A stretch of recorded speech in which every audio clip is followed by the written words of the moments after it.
할렐루야. 우리 10월 4일 예배를 하나님 앞에 올려드리겠습니다. 우리 다 같이 일어나셔서 우리 서로 멀리 있지만 서로 축복하면서 환영하기를 바랍니다. 우리 주의 사랑으로 사랑합니다 고백하면서 서로 축복하며 나가겠습니다.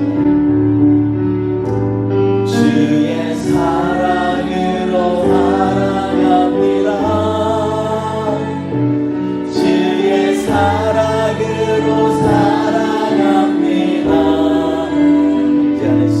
영제 안에서 주의 영광을 보내 주의 사랑으로 사랑합니다.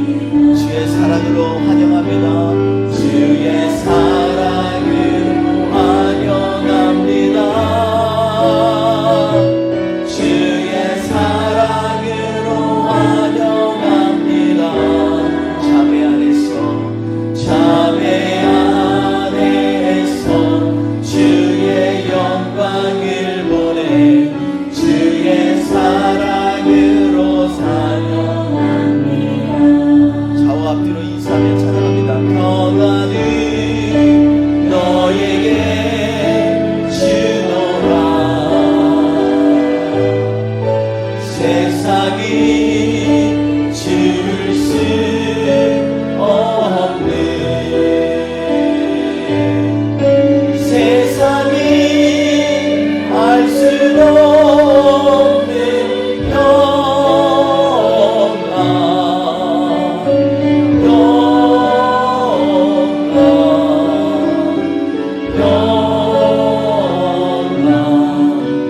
평안을 내게 주노라. 하나님이 우리에게 축복하십니다. 사랑을 너에게 주노라. 사랑을 너에게 주노라. 세상이 줄 수 없는 세상이 알 수 없는 사랑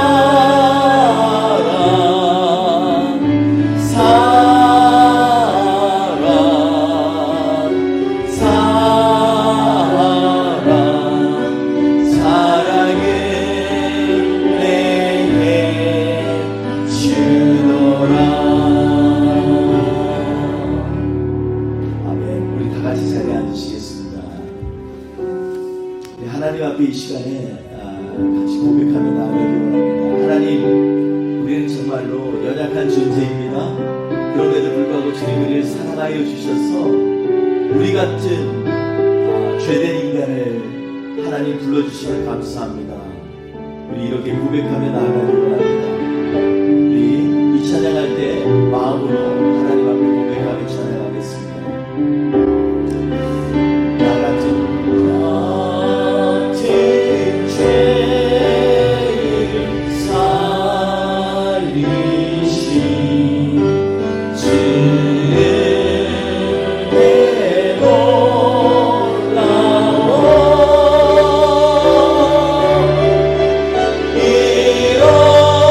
잃었던 생명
찬양하며 이 시간에 경배하기 원합니다. 오늘 이 시간 우리의 예배를 받아 주옵소서.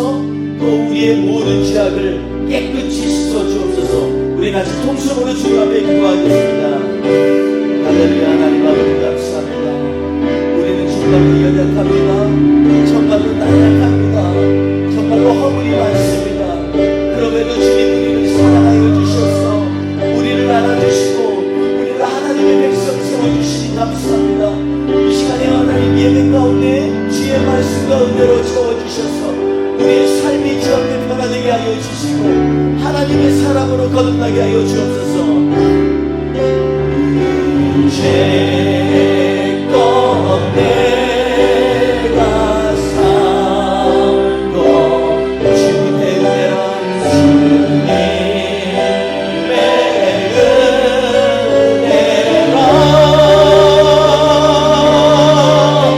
또 나를 잠잠 오냐게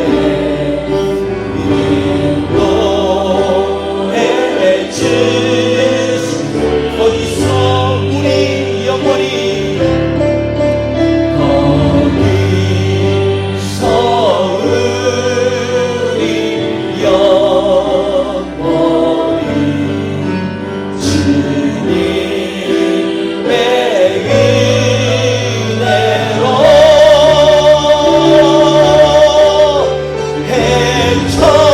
해처럼 밝게 살려서 주 찬양하리라.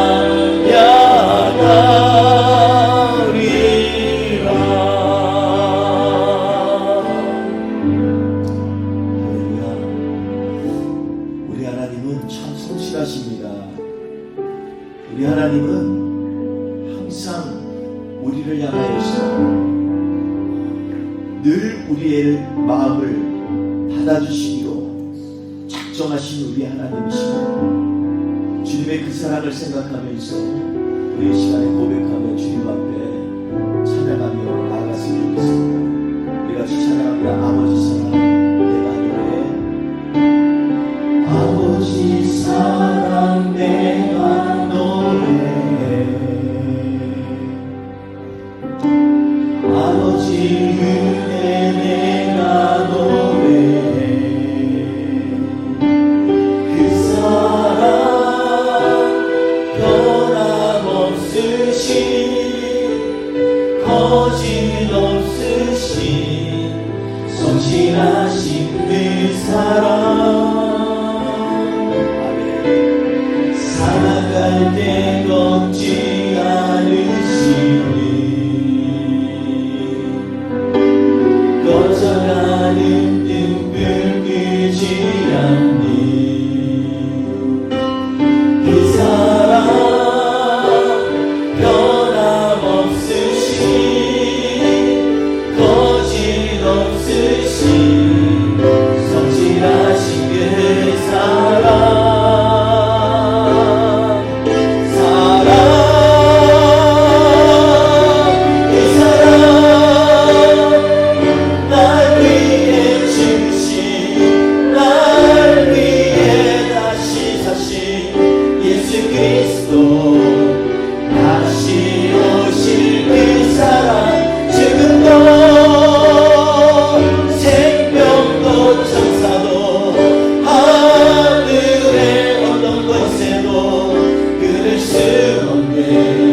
영원한 그 사랑 예수. 한번더 찬양합니다. 아버지 사랑 내가 노래해. 아버지 사랑 내가 노래해. 아버지 은혜 아버지 은혜 내가 노래해. 그 사랑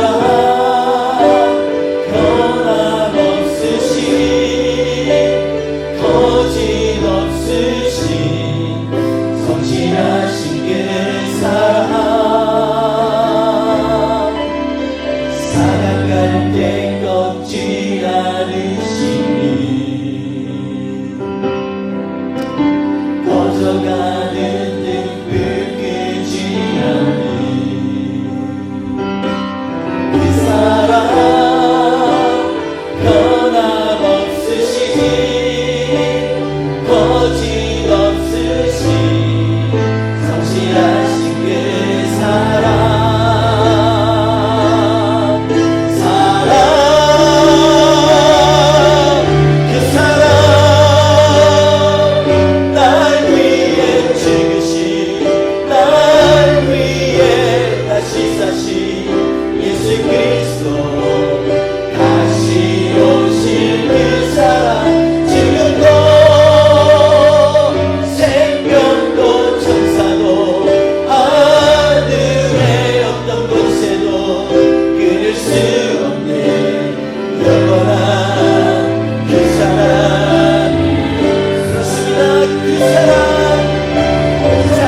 오늘도 우리의 존전에 주님께 나와서 마음으로 또 입술로 주님을 진정으로 찬양하며 주 앞에 예배드립니다. 천지의 창조주시고 전능하신 하나님 아버지, 오늘도 우리 예배의 주인이 되어주시고 우리 예배 가운데 홀로 높임을 받아 주시옵소서. 우리를 하나님의 자녀 삼아 주시니 감사합니다. 자녀로서 오늘 이 시간 정말 온전히 하나님을 찬양하며 이 한 주 동안도 그 찬양이 우리의 삶 가운데 여운으로 남고 믿음으로 남고 신앙으로 고백되게 하여 주시옵소서. 감사하며 예수님의 이름으로 기도했습니다. 아멘. 우리 다 같이 사도신경으로 신앙 고백하시겠습니다. 나는 전능하신 아버지 하나님 천지의 창조주를 믿습니다. 나는 그의 유일하신 아들 우리 주 예수 그리스도를 믿습니다. 그는 성령으로 잉태되어 동정녀 마리아에게서 나시고 본디오 빌라도에게 고난을 받아 십자가에 못 박혀 죽으시고 장사된 지 사흘 만에 죽은 자 가운데서 다시 살아나셨으며 하늘에 오르시어 전능하신 아버지 하나님 우편에 앉아 계시다가 거기로부터 살아있는 자와 죽은 자를 심판하러 오십니다. 나는 성령을 믿으며 거룩한 공교회와 성도의 교제와 죄를 용서받는 것과 몸의 부활과 영생을 믿습니다. 아멘. 우리 다 같이 찬송가 37장 주 예수 이름 높이어 함께 찬양하시겠습니다.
세상 사람들은 온 세계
11절에서 32절까지 같이 봉독하겠습니다. 누가복음 15장 11절부터 함께 봉독합니다. 또 이르시되 어떤 사람에게 두 아들이 있는데 그 둘째가 아버지에게 말하되 아버지여 재산 중에서 내게 돌아올 분깃을 내게 주소서 하는지라. 아버지가 그 살림을 각각 나누어 주었더니 그 며칠이 안 되어 둘째 아들이 재물을 다 모아가지고 먼 나라에 가 거기서 허랑방탕하여 그 재산을 낭비하더니 다 없앤 후 그 나라에 크게 흉년이 들어 그가 비로소 궁핍한지라. 가서 그 나라 백성 중 한 사람에게 붙여 사니 그가 그를 들로 보내어 돼지를 치게 하였는데 그가 돼지 먹는 주염 열매로 배를 채우고자 하되 주는 자가 없는지라. 이에 스스로 돌이켜 이르되 내 아버지에게는 양식이 풍족한 품꾼이 얼마나 많은가. 나는 여기서 줄여주는구나. 내가 일어나 아버지께 가서 이르기를 아버지, 내가 하늘과 아버지께 죄를 지었사오니 지금부터는 아버지의 아들이라 일컬음을 감당하지 못하겠나이다.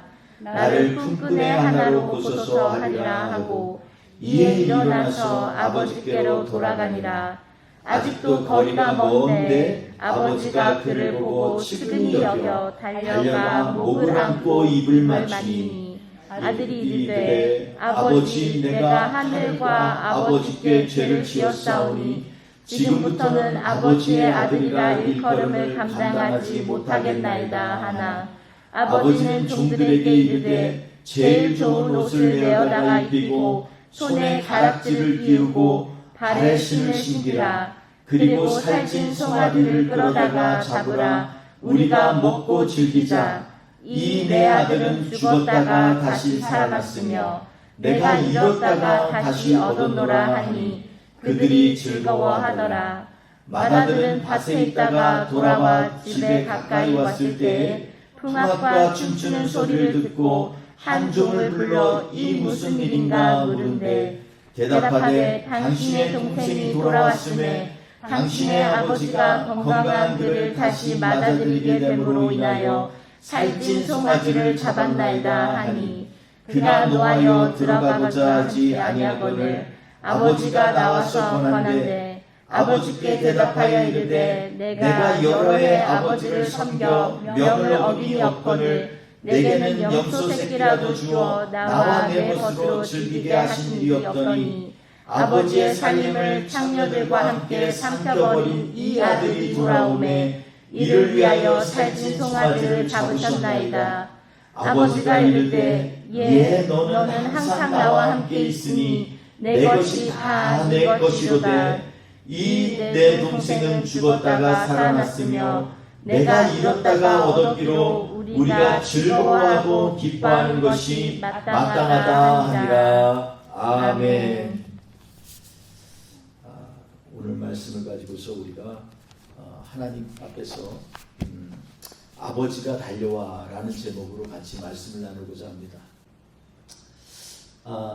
오늘 본문 말씀은요, 주제를 어떻게 설정하는가에 따라서요 굉장히 중요한 그러한 본문 말씀으로 우리에게 다가옵니다. 누가복음 13장에는 세 가지 비유를 예수님이 드셨습니다. 이 비유들을 드신 이유는 우리가 15장에 있는 말씀처럼 1절, 2절에 보면 하나님께서는 세리와 죄인들의 말씀을 하고자 하고 가까이 나아오는 그러한 세리와 죄인들과 함께하는 예수님이셨습니다. 잘 알다시피 우리가 세리와 죄인은요 예전에 사람으로 취급을 못 받을 정도로 유다 사람들이 너무나 싫어했던 사람들입니다. 죄인은 당연히 죄인이기 때문에 죄를 졌기 때문에 싫어하지만 세리는 로마 제국의 그런 세금을 징수함으로 말미암아 많은 사람들에게 억압을 주고 그리고 무거운 그러한 버든을 주어서 삶에 힘들게 하고 정말로 아프게 하는 주된 원인 중에 하나를 제공하는 사람들이었습니다. 그런데 이 바리새인들과 서기관들이 이 장면을 보고 수군거린 것입니다. 이 사람이 죄인을 영접하고 음식을 같이 먹는다 하더라 이러면서 예수님을 비난하는 그러한 장면이 나옵니다. 그런데 그런 관점에서 오늘 누가복음 15장에 있는 세 가지 비유를 통해서 예수님께서는 이들에게 간접적으로 하나님의 뜻이 무엇이고 내가 왜 이렇게 하는지에 대해서 당신이 말씀을 하고 있는 것입니다. 특별히 오늘 세 가지 비유 중에서 첫 번째 비유면서 맨 마지막에 나와 있는 11절에서 32절, 다른 비유들은 짧지만 이 비유는 굉장히 깁니다. 그래서 제일 먼저 이 비유를 먼저 나누고자 하는 것입니다. 일명 우리는 예전에 탕자의 비유다 이렇게 알려진 본문입니다. 그런데 이것은 16세기의 영어 성경을 번역할 때 라틴 성경, 더 불게이트라고 하는 라틴 성경에서 제목을 붙인 것을 따와서 그대로 했기 때문에 탕자의 비유다 이렇게 얘기를 하는 것을 우리가 알게 됩니다. 그러나 본문에 나오는 영속적인 세 가지 비유의 흐름을 보면은요, 첫 번째 잃어버린 한 마리의 양의 비유가 3절에서 7절에 나옵니다. 그래서 이 양을 찾아나가는 목자의 심정을 비유로 말씀을 했고요. 두 번째로는 한 드라크마를 잃어버린 신부의 비유를 또 이렇게 나눴습니다. 그리고 오늘 이어 세 번째 잃어버린 아들에 관한, 그래서 잃어버린 아들을 가진 아비의 그런 비유를 들음으로 말미암아 하나님의 마음을 예수님은 세상 사람들에게 알려주시고자 했다라는 것입니다. 그런데 F.W. 당커라고 하는 그런 신학자는요, 본문이 오히려 큰 아들에게 이 포커스가 맞춰 있음을 주장하기도 합니다. 15장 1, 2절에 우리가 나눈 것처럼 이 바리새인과 세리들은요, 어떻게 보면 오늘 본문에 잃어버린 아들의 비유에 있어서 첫 번째 아들과 같은 것입니다. 처음으로 아버지의 사랑을 받았고, 그리고 아버지로부터 나왔고, 그리고 장자의 그 유산과 그리고 권한을 상속받은, 그래서 이런 여러 신학자들은 오히려 큰아들이 이 본문의 그 주제의 타이틀에 맞다 이렇게 얘기를 하기도 합니다. 예수께서 비유로 그들의 악함을 지적하는 가정에서 나온 비유이기에, 그리고 둘째 아들을 비난하고 아버지에게 무례하게 구는, 마치 바리새인과 서기관 같은 큰아들에게 주는 메시지로 보아야 한다는 그런 견해입니다. 또 다른 견해가 있는데요, 굉장히 유명한 신학자 제레미야스라고 하는 그분은 이 핵심이 회개하고 돌아온 아들을 영접하는 아버지에게 있다라는 견해입니다. 그래서 아버지의 사랑에 대한 비유로 보아야 한다는 주장을 하고 있습니다. 실제로 11절에 이 비유의 시작이 어떤 사람에게 두 아들이 있는데로 시작을 합니다. 그러니까 이 어떤 사람, 이 아버지가 주어가 된다는 것입니다. 아버지가 주체이고, 이 비유는 아버지에서 시작하여 아버지로 끝나는, 그래서 전반부 11에서 24절의 둘째 아들에 관한 묘사들과 후반절 25절에서 32절 큰아들에 관한 묘사의 중심에는 아버지가 있었고, 또 두 내용을 포괄하는 그러한 중심 주체로서 아버지를 강조하고 있음을 알 수 있다는 것입니다. 그러므로 15장 전체를 연합하는 핵심적인 내용이 잃어버린 양과 드라크마의 긴밀히 연결되어 있기 때문에 잃어버린 아들의 비유로 주제를 잡는 것이 그럼에도 불구하고 더 타당하다, 이렇게 저는 개인적으로 보고 있습니다. 그래서 이 세 가지 관점을 다 우리가 보아야 되는데요, 오늘 본문 말씀이 워낙 길기 때문에 저는 오늘은 두 번째 아들, 우리가 소위 말하는 탕자에 대한 그런 아들에 대해서 좀 더 중심적으로 살펴봐서 그 가운데 하나님 아버지께서 갖고 있는 그런 마음과 뜻을 같이 묵상해 보고자 합니다. 본문에 그런데 둘째 아들에 대해서 몇 가지 부정적인 면을 묘사하고 있습니다. 실제로 12절에 보면 둘째 아들은요, 아버지가 마치 당장 죽을 것 같이 무례하게 자신의 재산의 몫을 요구했던 그러한 아들입니다. 물론 율법에서는 유산분배가 아버지 생전에도 가능할 수 있게 얘기하고 있습니다. 그러나 선량 유산 분배가 이루어지더라도 그 재산에서 나오는 소산물은 여전히 아버지의 권한에 속한 것이고요. 아버지에게 그 처분권이 있도록 되어 있습니다. 그래서 죽기까지는 아버지가 재산을 비록 밀려줬더라도 아버지가 사용할 수 있는 그러한 권한을 갖는 것이 율법에 정해놓은 그러한 내용입니다. 그런데 둘째 아들은 큰 아들이 가만히 있는데도 자신의 몫을 먼저 달라고 요구하고 있는 아주 무례한 아들로 기록되어 있습니다. 엄밀하게 말하면 유산이란 자신의 힘으로 이룬 것이 아니며 자녀라는 이유만으로 거저 물려받는 선물 같은 것입니다. 이것은 오로지 전적으로 아버지 소유의 재산이자 몫이었던 것입니다. 이와 마찬가지로 많은 사람들은 이 세상에서 착각하며 살고 있습니다. 저는 사실 이런 고백을 하기 부끄러운데 저는 아버지보다 어머니를 참 좋아합니다. 그래서 어머니를 굉장히 좋아하는데 근데 그때는 아버지가 이 소천하실 때 유산을 하나도 안 남겨놓고 가서 굉장히 자녀들이 서운했어요. 왜냐하면 아버지가 평생 굉장히 안 한 일이 없이 모든 걸 다 할 수 있도록 실컷 쓰다가 가셨기 때문입니다. 그런데 저희에게는 빚이 좀 남겨 있어서 그것도 다들 자식들이 실망을 해가지고 아버지 유산산속 안 받는다 뭐 이런 법적인 조치까지 하는 그런 불상사가 있었던 것이 기억이 납니다. 그런데 지금 생각하면 참 그것이 자식들한테 도움이 된 것 같습니다. 왜냐하면 이상한 말인 것 같지만 자식들이 우리 그 아버지로부터 나온 자식들은요 전부 다 굉장히 자립심이 강합니다. 남한테 의지하지 않습니다. 왜냐하면 처음부터 의지할 생각을 아예 하지 못하도록 만들어 놓고 가셨기 때문에 전혀 다른 사람에 대해서 기대하거나 의존하는 마음이 없던 것 같습니다.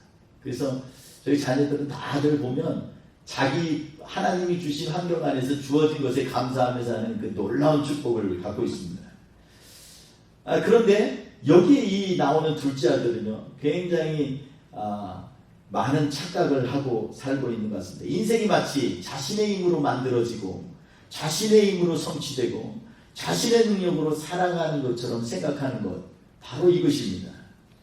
자신의 결정과 노력으로 이만큼 인생을 살았다라고 착각하며 지내는 사람들이 세상에는 참으로 많이 있는 것 같습니다.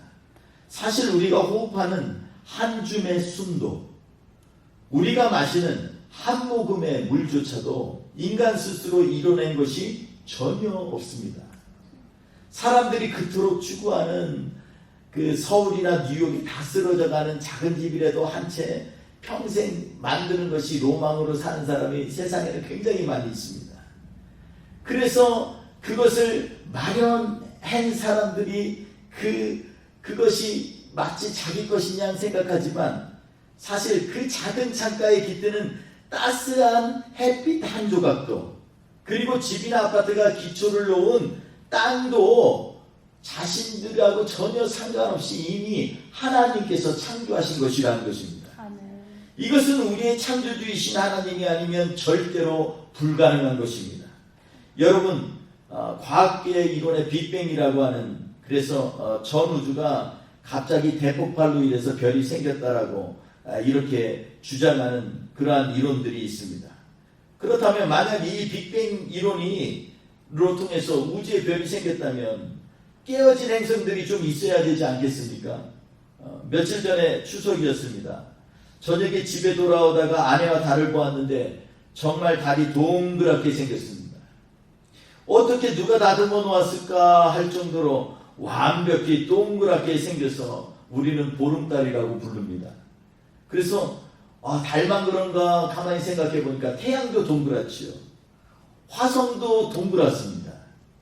금성도 토성도 다 동그랗고 토성 주변에 돌고 있는 위성조차도 지금 멀리서 이렇게 이 우주 로켓이 가서 탐사를 해보니까 다 동그랗습니다. 물론 안에 쭉 들어가면 뭐 산도 있고 계곡도 있고 다 그렇겠지요. 그런데 겉으로 볼 때는 우리 인간들이 보기엔 다 동그랗게 하나님이 만들어 놓으셨다는 것입니다. 어떤 위대한 능력자가 찍어낸 것처럼 다 그렇게 생겼습니다. 이것이 빅뱅 이론으로 가능합니까? 만약에 폭발이 일어났으면 제멋대로 모양들이 나와서 적어도 태양계의 몇 행성들은 네모난 것도 있고 원통 모양도 있고 삼각형도 있고 여러 모양이 있어야 되지 않겠습니까? 그런데 그렇지 않다라는 것입니다. 이것은 전능자의 의지가 없이는 불가능한 것입니다. 사람들로 하여금 보기에 좋고 세상을 보기에 안전하고 편안한 마음으로 살도록 하늘을 보면요 늘 저녁마다 반짝반짝 별은 빛나고 그걸 좀 더 가까이 망원경으로 보면 동그랗고 아름답게 되어 있습니다. 이것은요 전능자의 의지가 없이는 절대로 불가능한 일입니다. 그런데도 인간들은 자신의 소유권을 막무가내로 주장하는 둘째 아들처럼 자신들이 이 세상의 주인이고 자신의 목이라고 주장하고 있습니다. 그럼에도 불구하고 우리 하나님은 이렇게 자기중심적인 인간들에게 그들의 요구대로 자신이 창조하신 이 세상을 믿고 맡기며 그 소유권을 주셨다라는 것입니다. 그렇다면 이것을 당연한 것으로 여기면 안 되는 것 아닙니까? 본래 자신의 것이 아닌데도 하나님께서 자신에게 주시고 맡기셨다는 것을 안다면 정말이지 겸손하고 감사하면서 소중하게 관리하는 것이 당연한 것 아니겠습니까? 그런데 둘째 아들은 그런 아버지의 믿음과 배려에 대한 감사의 모습이 전혀 없었다라는 것입니다. 둘째로 13절에 보니까 둘째 아들은요 얼마가 못되어 자신에게 나눠준 재산을 몽땅 정리해가지고 먼 나라로 가서 허랑방탕하게 그 재산을 낭비하였다라고 말하고 있습니다. 여러분 왜 이 둘째 아들이 먼 나라로 갔을까요? 왜 먼 나라로 갔을까요? 간섭받기 싫어서 자기 마음대로 뭔가 해보고 싶어서 그죠? 여기에서 허랑방탕이란 한글 사전에 보면은요 하는 짓이 착실하지 못하여 되는 대로 허송세월을 보내고 술과 이성과 노름에 빠진 상태를 의미하는 것입니다. 또한 이 히브리 어원에 보면은 잠언 28장 7절에 나오는 아버지를 욕되게 하다 할 때 이 욕되게 하는 것과 같은 어근을 갖고 있습니다. 다시 말해서 이 허랑방탕으로 번역된 아소토스라는 말은요 구원에 합당하지 않은 이라는 뜻을 가지고 있습니다. 즉 허랑방탕한 삶이란 하나님 아버지를 욕되게 하는 삶이요 구원받는 사람으로 합당하지 않은 생활 방식을 가진 사람이라는 것입니다. 둘째 아들은 자신의 욕망을 따라 순간적 쾌락과 향락을 쫓아서 아버지가 보지 못하는 먼 나라로 가가지고 아버지의 이름을 욕되게 하는 삶을 살았습니다. 이것이 부모를 공경해야 한다는 율법도 범한 것이고요. 그리고 아버지도 거역한 것입니다. 다시 말해서 전혀 예수 믿는 사람의 냄새가 나지 않는 그러한 생활을 하였다라는 겁니다. 눈길이 닿지 않는 은밀하고도 먼 곳에 있으면 우리 하나님께서 보시지 않는 것 같은 착각에 빠져서 마구 악한 일을 도모하고 나쁜 생각을 실현에 옮기려 하는 것이 죄된 인간의 본성입니다. 그런데 우리 하나님 아버지의 눈은요 항상 떠난 자식에게 향하여 있다는 것을 우리는 기억해야만 합니다. 전도서 12장 1, 2절에 보면 청년의 때에 너희 창조주를 기억하라 라고 말씀하십니다. 우리의 호흡이 있는 동안에 창조주 하나님을 기억하여야만 합니다. 아멘. 공고한 날이 이르기 전에 여호와를 기억하는 자는 복이 있다라고 말씀하고 있습니다. 18절에 보면 그 아들이 모든 것을 허비한 후에 고통을 받으면서 하늘과 아버지께 죄를 지어 싸우니 라고 고백한 것을 보면 분명히 자신도 아버지께 죄를 지었을 뿐만 아니라 하나님의 율법 즉 부모를 공경하라고 하는 그 율법도 범하는 것을 자백하는 것을 볼 수 있습니다. 처음에 아버지를 떠날 때는 말씨도 공손하지도 않고 그냥 내 분기 딸라 그랬는데 그가 이 어려움을 당해서 지옥 열매를 먹고 돼지를 치는 상황에 붙들려 보니까 그때서야 아버지의 사랑을 깨닫게 되었다라는 것입니다. 사람들은 그런 것입니다. 사람은 혼자 살 때, 혼자 자기 힘으로 세상을 살 때 마치 자기가 사는 것 같지만 우리가 조금만 눈을 들어서 이 세상을 창조하신 하나님을 보면은요, 우리는 하나님 앞에 겸손할 수밖에 없는 것입니다. 아멘. 그러나 비록 자신이 진정 죄인인 것을 고백할지라도 그동안 범죄한 것을 깨닫고 돌아서기까지 정말이지 많은 고통과 아픔을 수반하게 되어 있습니다. 본문에 나오는 방탕했던 아들이 아버지의 집으로 돌아오기까지는 무수한 날들 동안 굶주린 배를 움켜쥐고 신음했을 것입니다. 그렇다고 자신이 저지른 죄악에 따르는 형벌이 없어지는 것도 아닙니다. 물론 우리 자비하신 하나님 아버지 앞에 나오면 모든 죄들이 사하여지지만 우리의 죄의 결과에 대해서는 반드시 그 대가를 치러야 한다는 것입니다. 다윗을 보십시오. 그는 자신이 원하는 여인 밧세바를 얻고요, 자신의 악한 길을 정당하게 하기 위하여서 자신의 정말이지 충직한 부하이자 용사인 밧세바의 남편 우리아를 가장 치열한 전투에 남겨놓아 죽게 만들었습니다.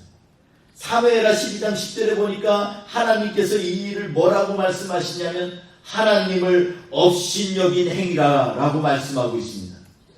하나님을 만약에 믿는다라면 그러한 일을 범할 수가 없는 것이죠.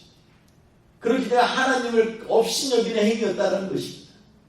또한 이 일로 인해 하나님께서는 다윗이 평생을 하나님 앞에 간절히 나아갔기 때문에 그에게 죄를 용서하여 준다라고 나단에게 얘기를 했지만 그가 지은 죄에 대한 결과에 합당한 벌은 받게 된 것을 우리는 성경을 통해서 봅니다. 그에게 하나님께서 말씀하셔서 다윗도 동일하게 그의 눈앞에서 그것도 한 낮에 아내들을 빼앗기리라 예언하셨습니다. 밧세바에게서 난 처음 소생도 죽게 된다고 말씀하셨습니다. 그래서 그의 밧세바에게서 난 첫 아이가 많이 아프다가 죽게 되었습니다. 다윗이 그렇게 금식하면서 기도했지만 하나님이 이미 결정하셔서 그 죄에 대한 결과를 그는 응벌로 받게 되었습니다. 다윗도 그걸 알았기 때문에 실컷 금식하고 울다가 자기 아들이 죽었다고 하니까 일어나서 옷을 갈아입고 식사를 가져오라고 그랬습니다. 시다더니 깜짝 놀랐습니다. 아니 하나님 앞에 그렇게 간절히 기도하던 양반이 아들이 죽었으면 지금 더 엉엉 울면서 그 아들의 시체를 붙잡고 있어야 되는데 다윗은 그렇지 않았다라는 거예요. 왜요? 다윗은 생명의 주관자가 하나님이신 것을 믿었기 때문입니다. 그렇기 때문에 하나님께서 생명을 주관하시기 때문에 이 생명을 걷어가신 이후에는 눈물을 거뒀다는 거예요. 그리고 바깥고 오라고 얘기합니다. 좀 이상해 보이지만 우리가 좀만 더 깊게 보면 얼마나 하나님에 대하여서 깊이 이해하고 있는지 우리가 알게 됩니다. 그뿐입니까? 자신의 아들 압살롬이 반역해가지고요, 아버지 다윗의 아내들을 겁탈한 사건이 일어납니다. 이것은 정말로 상상조차 하기 싫은, 상상조차 할 수 없는 일이 일어난 것입니다. 이 얼마나 다윗에게는 엄청난 형벌입니까? 자기 아내들을 향해서 아파하고 자기가 사랑했던 아들이 그런 죄를 져서 죽게 될 때 얼마나 이중삼중으로 아픔을 당했냔 말입니다. 로마서 2장 6절 이하에 보면 하나님께서 각 사람에게 그 행한 대로 보응하시되 라고 말씀합니다.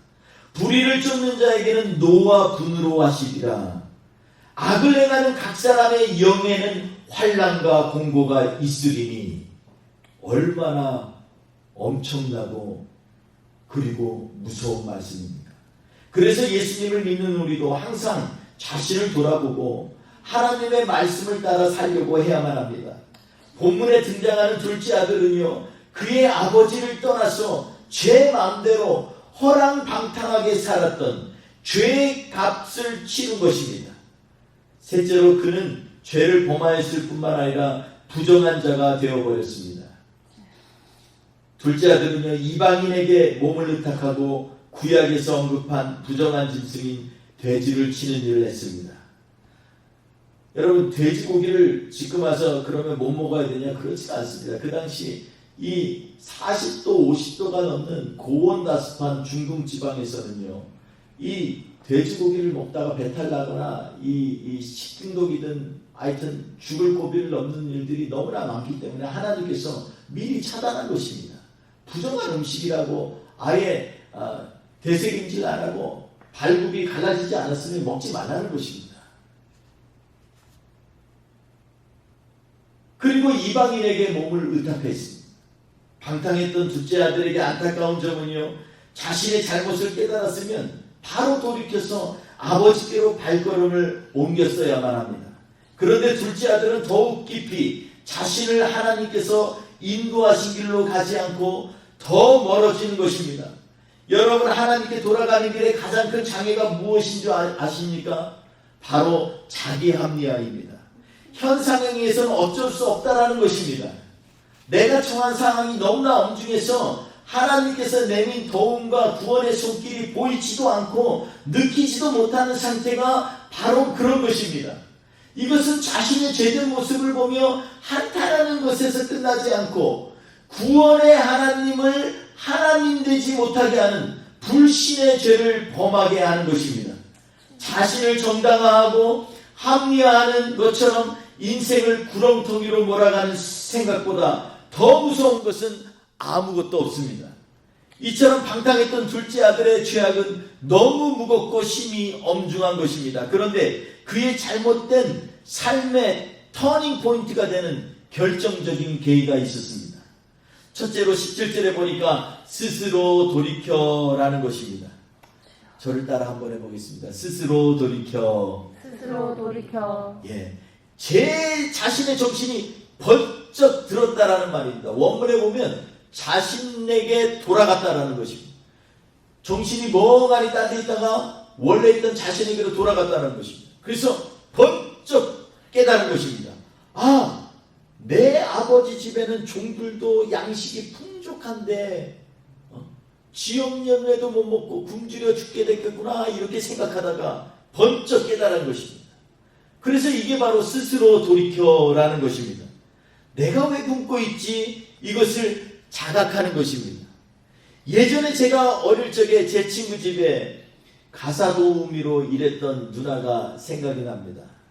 이 누나가 나중에 알고 보니까요, 누나의 아버지는 춘천에서 아버지가 교육계의 높은 공무원이었는데 세상 물정을 모르고 철없이 혼자 지지고 볶고하다가 집에서 가출을 했습니다. 그리고 제 친구의 집에 가사도우미로 와서, 그 당시엔 식모라고 하는데 그 일을 하게 되었습니다. 그런데 그 누나가 다시 집에 돌아가야겠다고 생각할 때까지 6개월 이상을 보내야만 했습니다.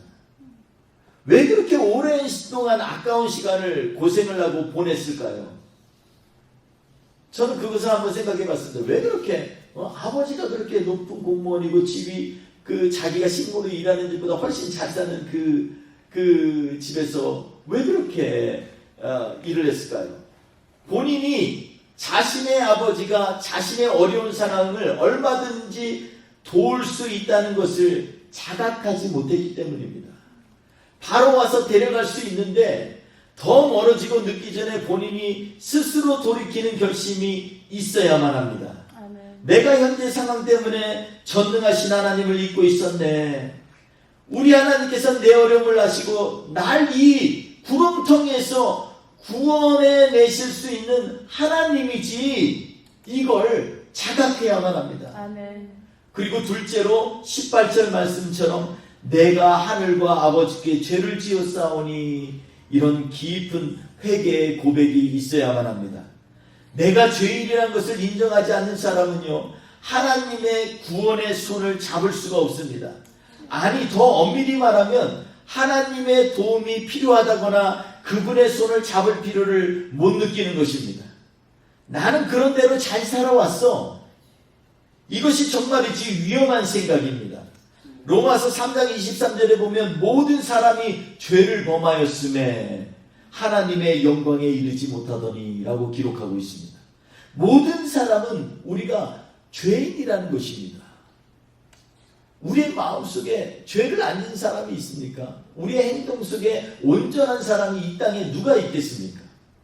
이사야서 59장 1, 2절에 보면 여호와의 손이 짧아 너희를 구원치 못하심도 아니요 그리고 귀가 어두워 듣지 못하심도 아니라 오직 너희의 죄악이 너희와 너희 하나님 사이를 내었고 너희 죄가 그 얼굴을 가리웠니라 이렇게 말씀하고 있습니다. 아담 이래로 모든 인류는 죄를 가지고 세상에서 태어납니다. 우리 핏줄 속에는요 죄의 성질이 있을 수밖에 없습니다. 그러므로 이 세상 누구도 나는 죄가 없어 라고 외칠 수 있는 사람은 없습니다. 본문의 탕자는 자신의 인생에 유산을 줄 아버지를 잘 만났던 것 뿐입니다. 그것이 마치 자신이 스스로 이룬 것이냐 교만하고 당연하게 받아들였던 겁니다. 아버지에게 무례하게 굴었고 아버지를 떠났고 전혀 아버지의 생활 방식과 다른 허랑방탕한 삶을 살았습니다. 그런데 이제는 깨닫게 되었다는 것입니다. 18절 19절에 기록된 것 같이 나는 아버지의 아들이라고 불릴 자격이 없어요. 나는 전부다 못한 사람입니다. 아버지가 나의 울타리였던 것도 모르고 교만하고 자신의 주장대로 살아왔습니다. 용서해 주세요. 이렇게 고백하게 됩니다. 셋째로 본문에 나오는 탕자는요 아버지를 향해 발걸음을 옮기기 시작했다라고 말하고 있습니다. 집으로 돌아오는 길에 얼마나 많은 시간을 혹시 내가 가면 아버지께 쫓겨나진 않을까? 혹은 왜 그 많은 유산을 무엇하며 썼냐라고 나무라시면 나는 어떻게 얘기하지? 갈등하며 망설이지 않았겠습니까? 그의 매 순간 발걸음이 아마도 결단의 시간이요 그리고 아버지께 돌아가는 다짐하는 시간이었을 겁니다. 예레미야 31장 18절에서 20절에 보면 이것을 너무나 잘 공감할 수 있는 내용이 있습니다. 주여 멍에에 익숙하지 못한 송아지 같은 내가 징벌을 받았나이다.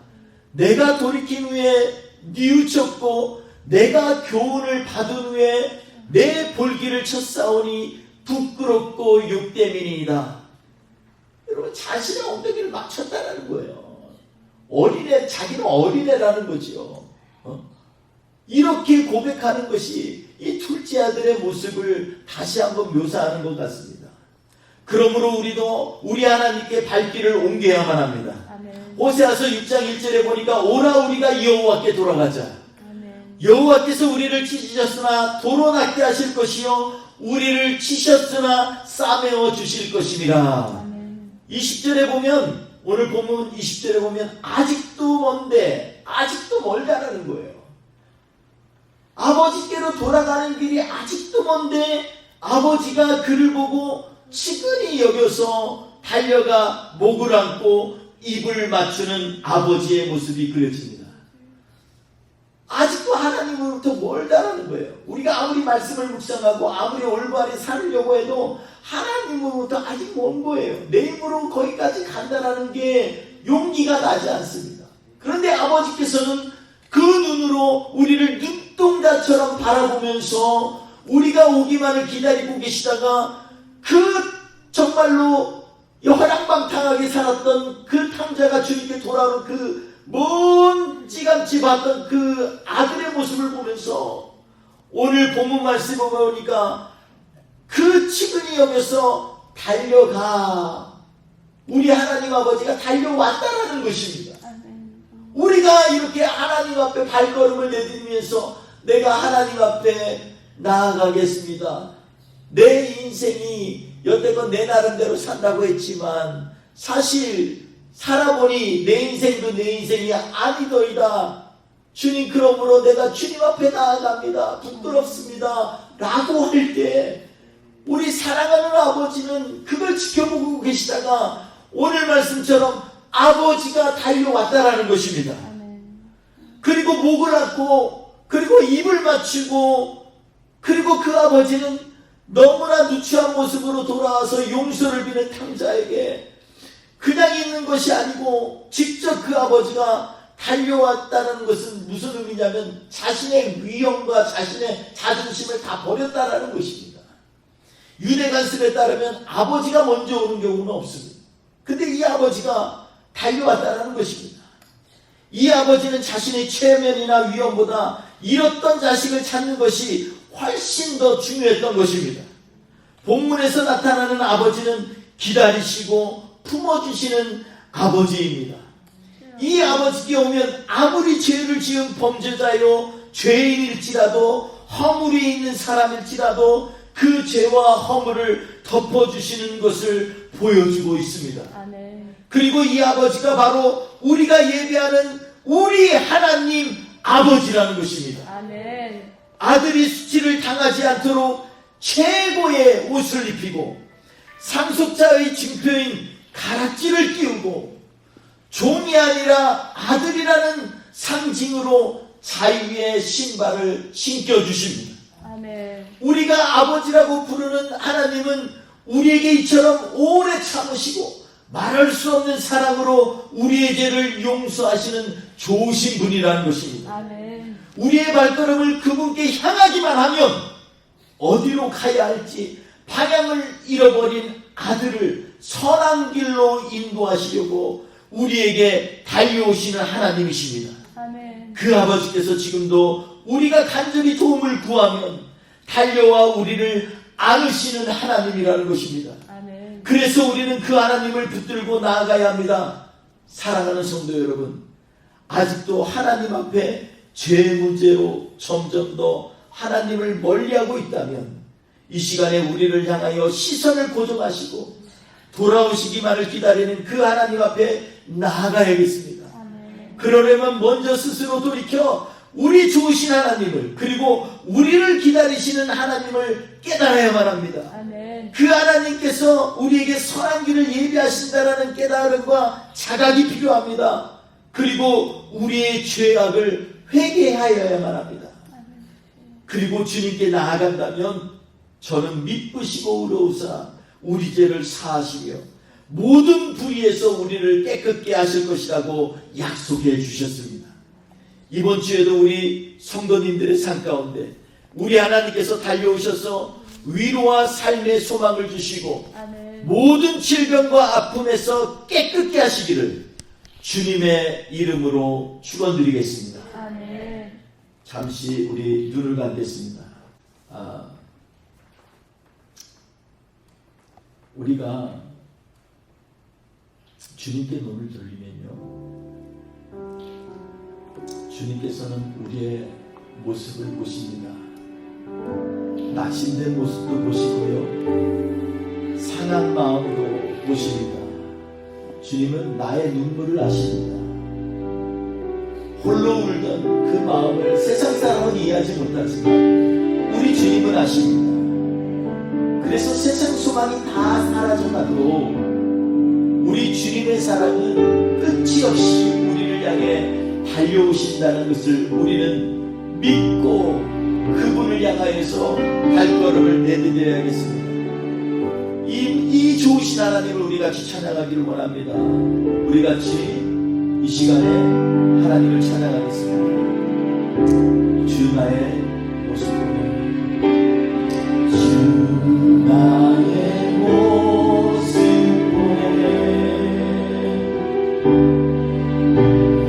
상한 나의 마음 보시네, 주 나의 눈물 아래 홀로 울던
살아가니 주의 힘에 나는 여러분 고백하는 마음으로 세상 소망이 다 사라져가도 세상 소망 다 사라져가도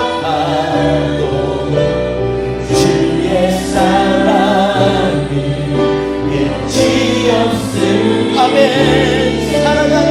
살아가는 이 모든 순간이 주의 힘에 나는 믿네. 주의 힘에 나는 믿네. 주의 힘에 나는 믿네. 주의 힘에 나는 믿네.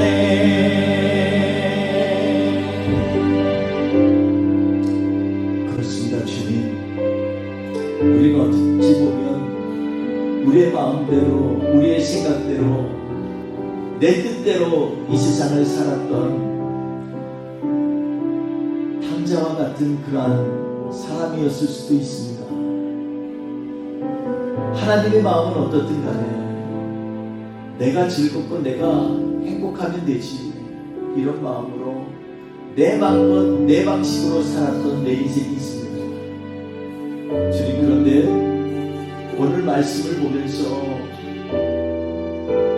내가 생각하는 것이 다가 아니구나, 내가 인생의 한 모퉁이에 섰을 때 정말로 밖으로 나아갈 수도 안으로 들어갈 수도 없을 때 그때도 주님은 우리를 보고 계신다라고 오늘 말씀하고 있습니다. 먼 발치에서 우리를 붙드시고 우리를 향해서 시선을 고정하시며 우리의 한 걸음 한 걸음 뛸 때마다 하나님 아버지께로 다가올 때마다 우리 하나님은 우리에게 달려와서 우리를 알아주시고 위로하시는 우리의 하나님임을 이 시간에 고백합니다. 주님, 우리를 위로하시는 주님, 세상 소망으로는 어떤 것도 할 수 없을지라도 온 세상을 창조하시고 우리의 인생을 주관하신 하나님께서 오늘 이 시간에 우리와 함께 하시겠다. 내가 너의 슬픔을 다 씻어주리라 주님 말씀하셨는데 그 말씀 붙들고 나아가길 원합니다. 주님, 이 시간에 우리의 기도 가운데 우리의 고백 가운데 함께하여 주셔서 이 한 주간도 주님의 위로로 주님의 은혜로 살게 하여 주시옵소서. 주의 사랑이 우리를 붙드셔서 우리로 하여금 더 이상 모퉁이에 있지 아니하고 주님께로 돌아오신 담대한 믿음의 사람으로 세워주시옵소서. 하나님 아버지, 이 시간에도 오늘 예배 참석지 못한 우리의 성도들이 있습니다. 주님, 질병 때문에 또 여러가지 개인적인 문제 때문에 아픔 때문에 낙심 때문에 주님으로부터 멀리 떨어져 있는 그러한 성도들이 혹여 있다면 주님 이 시간 찾아가 주시고 위로하여 주시고 우리 모든 뿌리 깊은 교회 성도님들이 주님을 만나고 하나가 될 수 있도록 주여 인도하여 주시옵소서. 이번 한 주간도 우리를 향하여 달려오시는 하나님을 믿고 의지하며 나아가기 원합니다. 주님, 우리의 힘이 되어 주시옵소서. 한 주도 승리케 하여 주시옵소서. 흑암의 권세나 우리를 낙심케 하거나 우리로 하여금 하나님으로부터 멀어지게 하는 모든 악한 세력은 나사렛 예수의 이름으로 떠나갈 줄 믿습니다. 주님이 우리의 주인이 되어 주시옵소서. 감사하며 예수님의 이름으로 기도했습니다. 아멘. 지금은 우리 구주 예수 그리스도의 은혜와 아버지 하나님의 크신 사랑하심과 성령님의 동행하시고 역사하시고 함께하시고 이 시간에 하나님 앞에 결단하며 발걸음을 옮기기 원하는 하나님의 귀한 자녀들에게 우리 뿌리 깊은 교회 모든 성도님들 머리머리 위에 그리고 애틀란타의 잃어버린 영혼들을 위해 힘들고 지치고 지체하고 낙심하는 교회 공동체들과 전 세계에서 잃어버린 영혼을 향하여서 구원의 열정을 가지고 사역하시는 선교사님들 머리 위에 가정 위에 지금부터 영원토록 함께하옵시기를 간절히 축원하옵나이다. 아멘.